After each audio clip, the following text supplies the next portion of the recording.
Welcome back to The Issue here on Cogeco TV. I'm Mark Carr with my co-host Mike Wallace, who is a real estate agent and former member of parliament and former city councillor. Yes. We were on council together for a number of years. For a bit of time and so on. I'm happy to be here, Mark, on The Issue. And it's a great night that we're talking about Remembrance Day and the role of our military.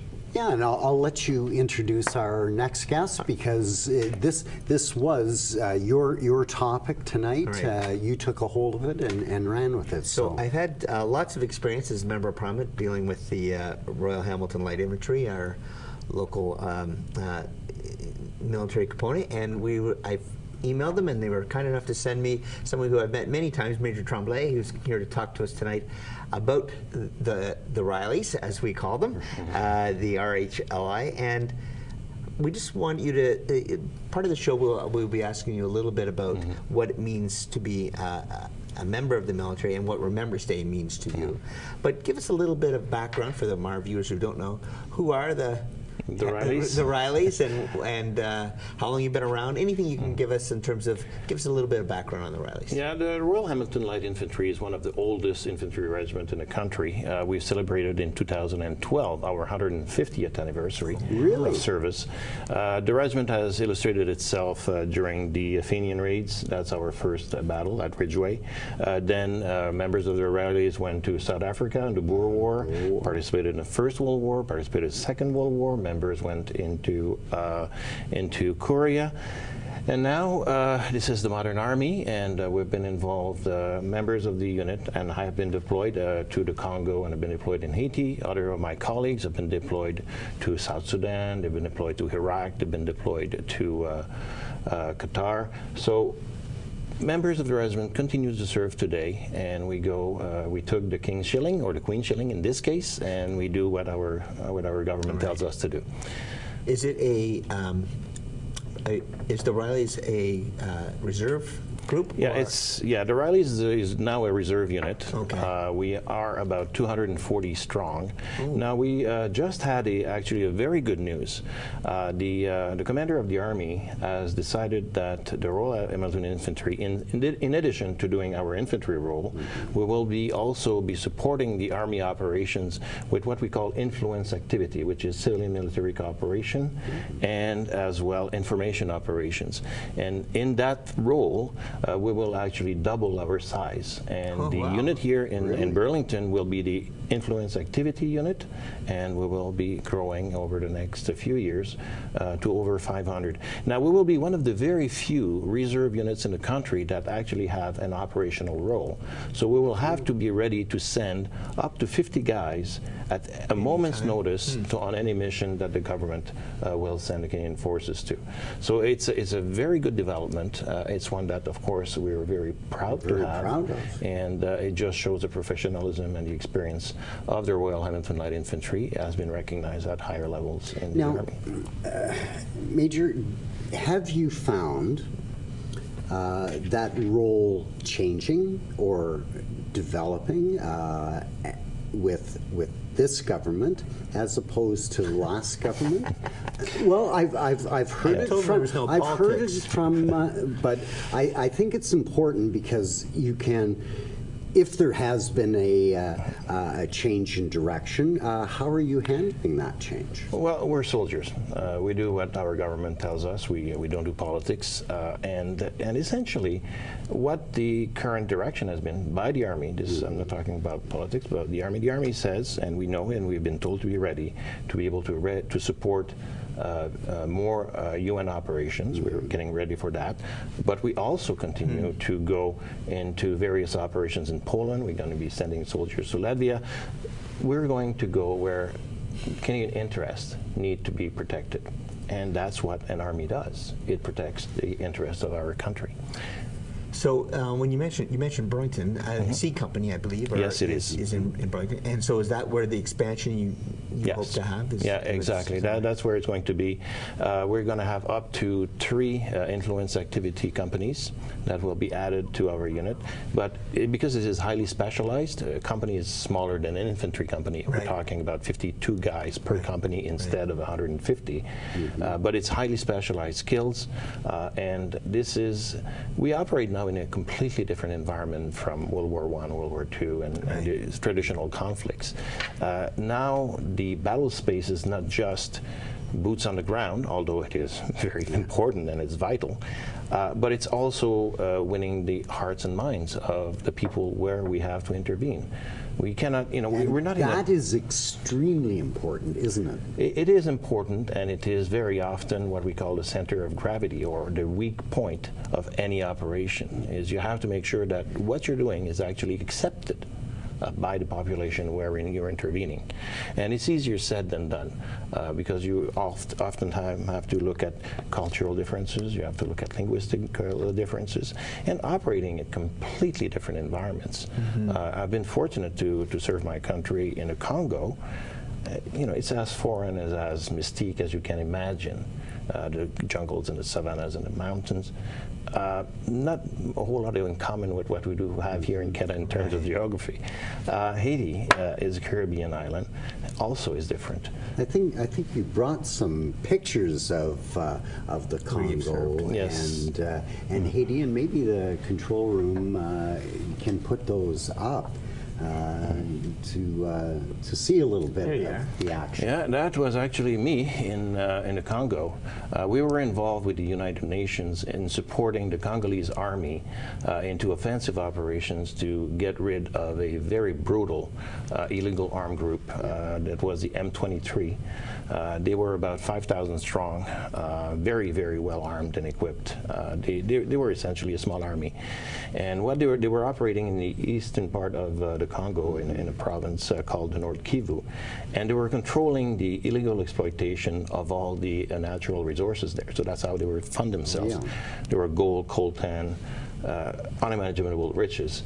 So the UN was supporting the Congolese army in that operation, and my role was to advise the Congolese commander and to provide liaison with the headquarters, and that's me with the Congolese commander, and he's unfortunately dead now, but at the time he was very much alive and a very good commander. So that's. And how long ago was that? That was in 2013. Okay, not that long ago. Okay. Not that long ago.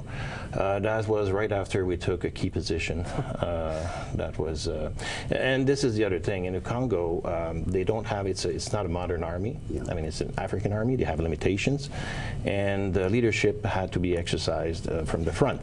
And when I took the position to go to the Congo, I was told, okay, well, you're going to be the liaison officer between the UN and the Congolese army.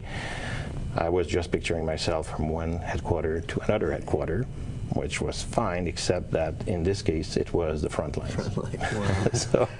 And that's the weapons that had been seized during those operations that were subsequently destroyed by the UN. So that's one type of, and of course, one of the greatest joys that I've had is to see the actual fantastic reaction of the population when they were freed. When we were advancing and freeing them from the influence of that illegal armed group, the population was absolutely thrilled.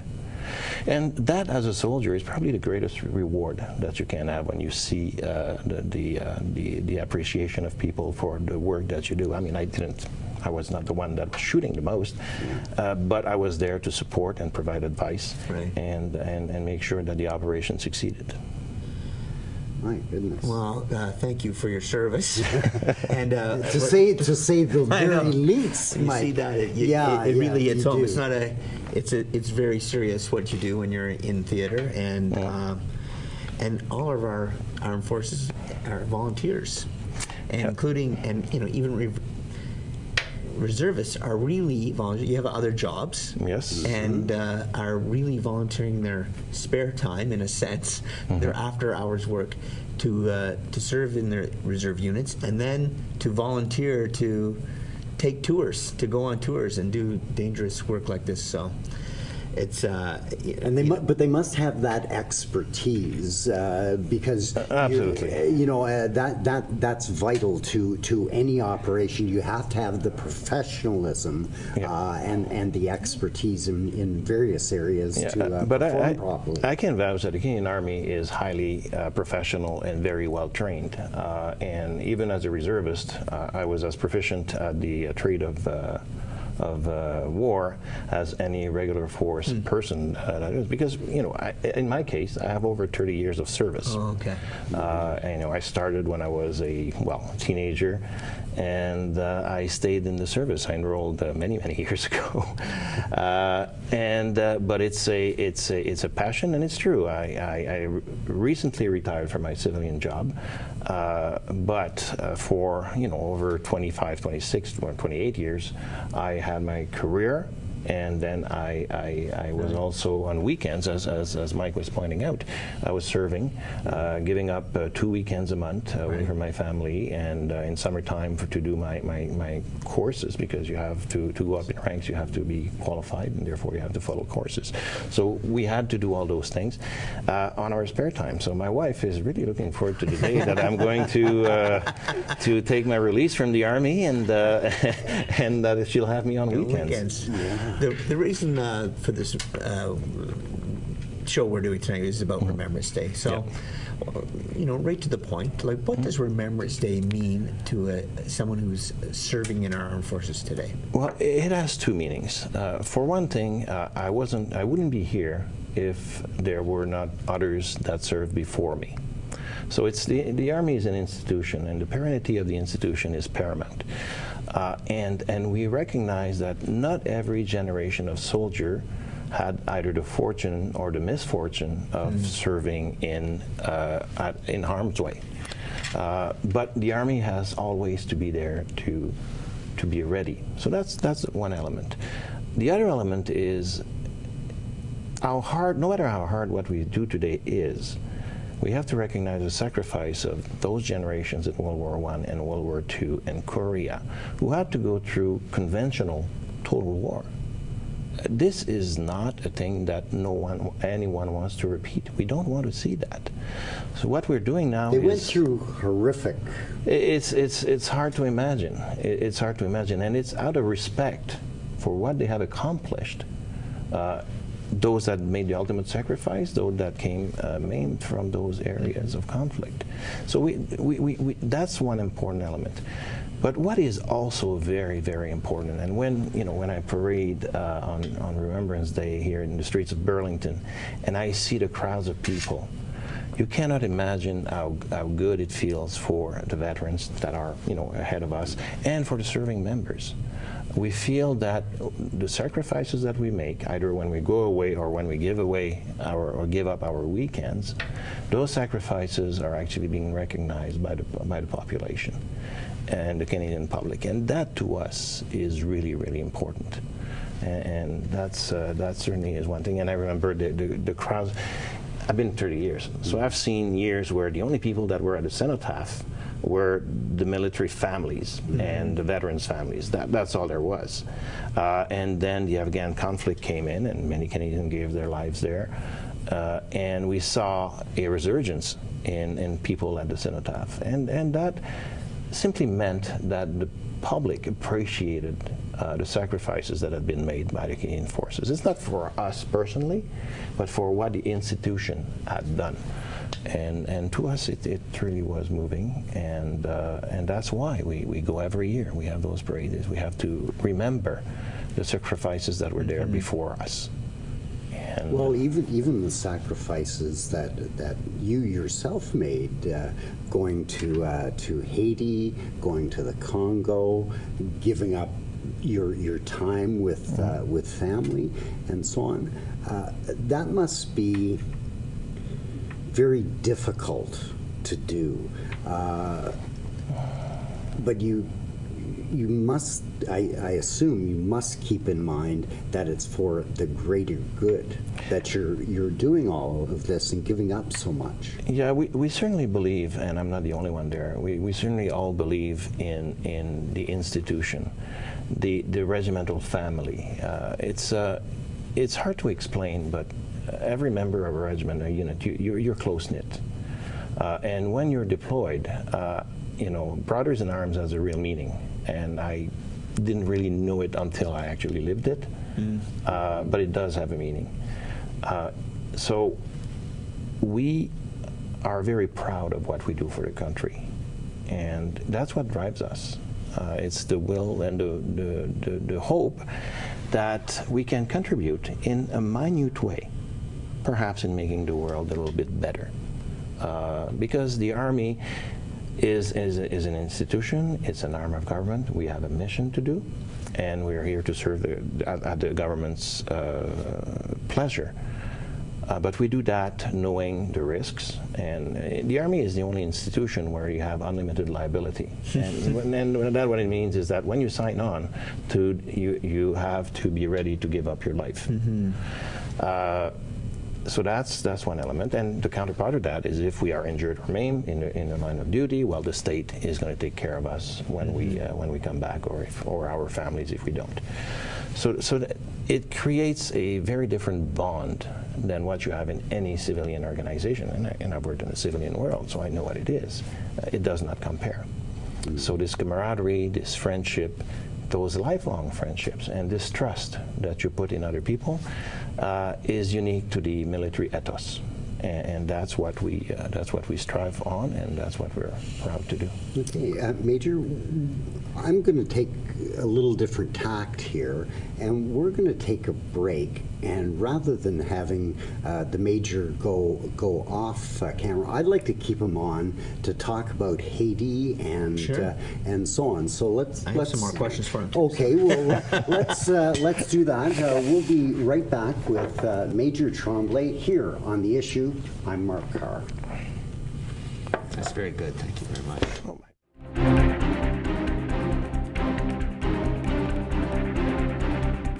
welcome back to The Issue. I'm Mark Carr with Mike Wallace, co-host, and our special guest, our very special guest, is Major Tremblay. And go ahead, Mike, because you said you had a couple of questions you wanted to get to. You mentioned about the expansion of the role of the Rileys and so on.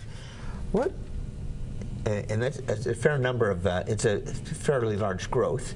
You need to be able to attract people to that job. What are you going to say to young people, men and women, about the opportunity to join with the Rileys and what that will mean to them? What's the messaging there? The messaging is that if they are willing to come and join us, they will have the opportunity to go around the world. They'll have to go and support, the UN missions that the Army is supporting, whatever deployment that we have. So that's one element. That on a moment's notice. On a moment's notice, they have to be ready for that. But that's also the reason why we're expanding our numbers from 250 that we are right now to over 500, is so that we can have a pool of trained people that we can go and because we know that not all 500 can go at a moment's notice. That's well understood. But what they will do is that they will learn a very interesting thing. And the other thing as well is we want in this recruitment drive to appeal to all the cultural and ethnic groups that are within the GTA. It's one thing, because we have to have a broader scope for this mission, the influence activity, we have to have a broader scope in terms of cultural sensitivities and understanding. If we are to do our job right, we have to understand other cultures and other ethnicities. So we're fortunate in Canada. We've been a land where we're taking a lot of immigrants that are coming, and we're offering those immigrants a chance to serve their new country, and that's one of the appeals, and certainly one of the areas that we will want to recruit. And how would a young person get in touch with you to gain more information if they wanted? Very easily. We have everybody is online now. We have the Royal Hamilton Light Infantry website. It's rhli.ca. Kind of really easy. And we have there a page, and they have the phone numbers and the contact information for people that want to join us. And we want to attract Canadians of all origins and all, I was about to say all creed, but essentially everybody. We're a very inclusive unit. and we want people to join. So tell me how it starts for a young person who does want to get involved with you. Yep. What do they have to contribute? Yeah, well, first they have to start the recruitment process, and it involves medical, it involves skill test and linguistic tests and usual stuff that when you're joining an institution. And beyond that, once you've passed all those hurdles in the interviews, then you start your recruit course. You have to understand the basic military skills, and that's why we have a recruit course, which lasts about 2 months, roughly, where we take a civilian, and that civilian then becomes and transform them and becomes a member of the military. Once they've passed that first level, their basic military training, as we call them, then we start to give them trade training. And the other thing, even though we are going to have this additional task of influence activity, we still remain infantry. So the people need to be trained as an infantry soldier, which is boots on the ground and digging holes and walking with big pack on your back and being able to be resilient. It's a fascinating trade. We call the infantry the queen of battle because, quite frankly, you can have the planes, you can have the ships, but if you don't hold the ground, you don't have anything. So that's what we train them, and we teach them that. So they will learn the basic infantry skills, and after that, then we will see if they have the interest and the talent set to go into influence activity. Then we will determine whether they're more suited for information operations, or if they're more suited for civilian military cooperation. We will just determine that as we go along. And as they are doing those skill sets, developing those specific skill sets, we also have the career progression. So they can either be a non-commissioned member, which is a soldier, and then a corporal, sergeant, master, warrant officer, and so forth, or they can become officers like me, which is, start as an officer cadet, and then second lieutenant, lieutenant, captain, and so on. So those are the opportunities of growth. So you have personal growth opportunities. You're learning leadership skills. You're learning how to integrate work within a team. You then really have a chance to contribute to making this world a little bit better. And Major, we've just got about 2 minutes left, and I do want to get to the pictures and the story of Haiti. So can the control room put those up? And yeah, that's essentially a public market in Port-au-Prince for the refugee camps that unfortunately are still there after all those years. That picture was taken in 2015. And you see it's very rudimentary. The task that I had to do there was very different from the Congo. There, my job was to do the integrated security plan for the election. I had to integrate the Haitian National Police, the military component, and the UN police component into one coherent security plan, and that's when we signed the security plan with the Haitian general and the UN police commissioner and myself. Very good. That must have been very pleasing to get to that. It was pleasing to that point because the UN contingent, the military contingent, had gone down from 10,000 to 2,000 between the last election and the last one we did. And of course, and even though they had increased the number of Haitian police, they were still short about 6,000 men to ensure to do the security. So we had to come up with a completely different security plan for that election. React on the ground. And being more, exactly, more flexible in terms of how the security plan was being implemented. And fortunately, and elections in Haiti are not like here. Their violence is rather, it's a blood sport over there. So we had to try to protect as much as we could the civilians that were going to exercise their right to vote. There were 2 rounds. The first round, we had about 18 fatalities, 20 some odd injuries in the first round. But that was because the plan was not completely well understood by all the parts.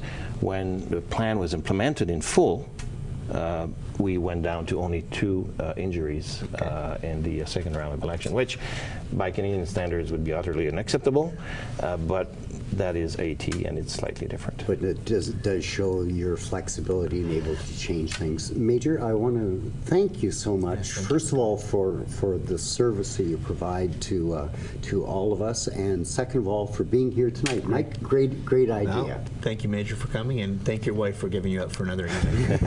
And thank you very much for giving me the opportunity to talk to the population at large. Well, it's so nice to hear somebody who's proud of what they do, and so for young folks out there, It's an opportunity.